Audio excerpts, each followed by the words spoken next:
Video number 74, comparing investments. We have a $1,000 deposit made at 6% compounded monthly and a $2,000 deposit made at 3.5% compounded monthly. So how many years will it take for the accounts to be equal? Well, we're going to put this into Y1 and Y2 into the graphing calculator. So you're going to throw those in there. Make sure you do have the set of parentheses around this division process. Okay, if you need to take a look at the compounding interest videos, please do that so you understand the idea. Now let's talk window for a moment. We know that the X value represents the number of months, so it's going to be a minimum of 0 months. X max, I put a question mark because we don't know the answer. We do know that 4 years is equal to 48 months, so maybe we should go from 0 to 48. Maybe this intersection will happen in 48 months. Y minimum? Well, at least $0. In fact, you probably could go at least 1,000. Your Y max should be at least 2,000 because the intersection is going to occur when the accounts have accrued some interest. Okay, so the intersection point is what we're looking for because that would be when the accounts are equal, so we're going to use intersection. And by the way, X represents a number of months, therefore we're going to divide by 12 to find out the number of years.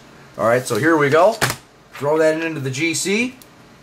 And if we zoom in, you can see here that you're going to double up on the parentheses. You're going to have 1,000 times parentheses 1 plus another set of parentheses 0.06 divided by 12 because we're compounding monthly. Double parentheses to close off and then raise it to the X power. Same thing over here except you get 0.035 and of course we have the 2,000. Alright, window 0 to 48. Hopefully this happens in 4 years. If it doesn't, we'll just work with it. We're going to do a scale of 12. This way here, each ticker mark is 1 year. We're going to go from 0 to 4,000. Maybe this will happen before the accounts are 4,000. Maybe it won't. Over here in Y2, I put a bold line over here on the left so I indicate the difference in the graph. So we're going to press graph, and the intersection does not happen. So we need to go out a little bit further in time. Let's go out to 10 years, which would be what? 120 months. Let's see if the intersection happens there. So there's our $1,000 investment. And there's our $2,000. It's not going to grow at quite a rapid of a rate. So this looks like it's going to happen maybe in 20 years. 20 years would be what? 240 for the X max. So maybe it happens there. So you just have to experiment with it and just see what happens. There's our 3.5. It's growing, just not quite as fast. Maybe it'll happen in what? 30 years. 30 years would be 360. So you just kind of have to go with the flow and just see what happens. We have to find an intersection point. And we are not. Now what do we have to increase? We have to increase the Y max because it's not happening at 4,000. It's probably going to happen maybe closer to 10,000. So let's see what we get.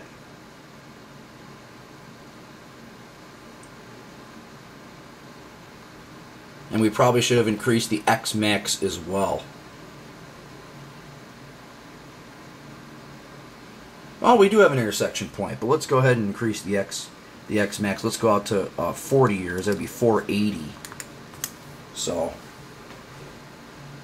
all we're going to do now is just go ahead and find the intersection by pressing the calculate menu. So second trace. So as soon as this calculator is done graphing both lines, we're going to do second calculate.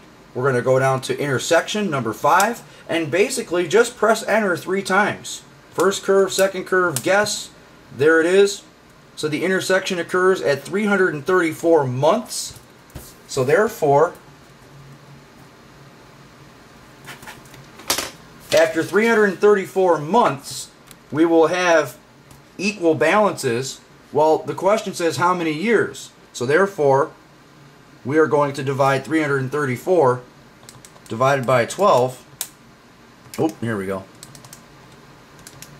And we're going to get approximately 28 years.